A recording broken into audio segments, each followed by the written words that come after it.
Hello बच्चों, let's read the given question. The question says if r is the radius of the earth and the acceleration due to gravity on the surface of earth is g equals to pi square meter per second square, then the length of the second pendulum at a height h equals to 2r from the surface of earth will be option A 8 by 9 meter, option B 1 by 9 meter, option C 4 by 9 meter, option D 2 by 9 meter. So इस question का जो की concept we need to understand is the concept of seconds pendulum. Seconds pendulum basically ये एक special type का pendulum है जो कि स्पेशल टाइप का सिंपल पेंडुलम है जिसका टाइम पीरियड होता है 2 सेकेंड्स. ठीक है. अब सिंपल पेंडुलम के लिए जो टाइम पीरियड का एक्सप्रेशन है that is 2 pi under root L by G. अब यहाँ पे जस्ट हमें we can substitute the value of T as 2 seconds, तो हमें एल और जी में रिलेशन मिल जाएगा. सो यहाँ पे हम लिख सकते हैं और 2 को सब्सटीट्यूट करने के बाद we can write it as this. 2 भी कैंसिल ही हो जाएगा फिर, तो बचेगा ये एल बाई जी. सो ये एक्सप्रेशन को जस्ट हम यूज करेंगे and we will be calculating the value of length हमें फाइंड करने बोला गया है. ठीक है. सो फ्रॉम द एक्सप्रेशन अगर हम देखें सबसे पहले तो हमें जी की वैल्यू निकालनी पड़ेगी at a height H equals to 2r पे. ठीक है. तो पहले तो हम इसको थोड़ा सा रिजॉल्व करते हैं, स्क्वायर बोथ साइड कर लेते हैं. So it will become g will be equals to pi square L. ठीक है. ये वैल्यू आ रही है हमारे पास. सो यहाँ से l की वैल्यू आ जाएगी g बाय पाई स्क्वायर.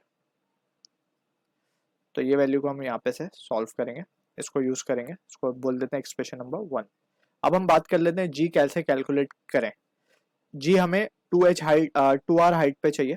तो सबसे पहले तो हमें पता है कि अगर हम मान लें कि ये हमारा अर्थ सरफेस है, अर्थ है बेसिकली, इसका रेडियस r है एंड ये पॉइंट है वो जो कि हाइट 2r पे, इस पॉइंट पे हम p पॉइंट पे ले गए इसको सेकेंड्स पेंडुलम को.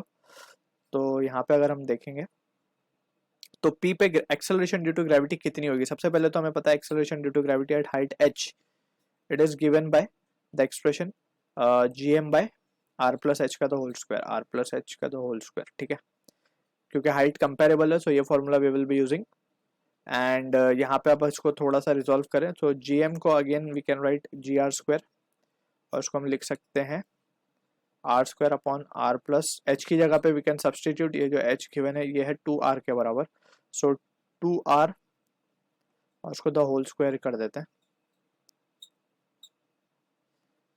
तो द होल स्क्वायर gm को हमने gr स्क्वायर रखा और ये टर्म को हमने थोड़ा सा रीअरेंज कर लिया यहाँ पे. तो g एट हाइट h जो हमें चाहिए, एक्चुअली ये पॉइंट हम मान लेते हैं gp बोल देते हैं इसको. ठीक है ना, एट पॉइंट p. तो ये हमें gp मिल रहा है at height h. So it will be equal to g r square upon 3r square यानी कि 9. तो g बाई 9 हो रहा है ये. ठीक है.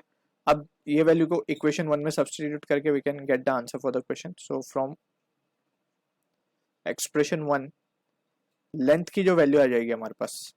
ठीक है. लेंथ की वैल्यू जो आ जाएगी दैट विल बी जीपी हो गया हमारा g by 9 divided by pi square. अब अगर हम ध्यान से देखें तो g की वैल्यू पाई स्क्वायर ही गिवन है. So pi square cancel and this will comes out to be 1 by 9 metre. So this is the answer for the question जो कि मैच होगा ऑप्शन बी के साथ. So I hope you understood the solution. All the best.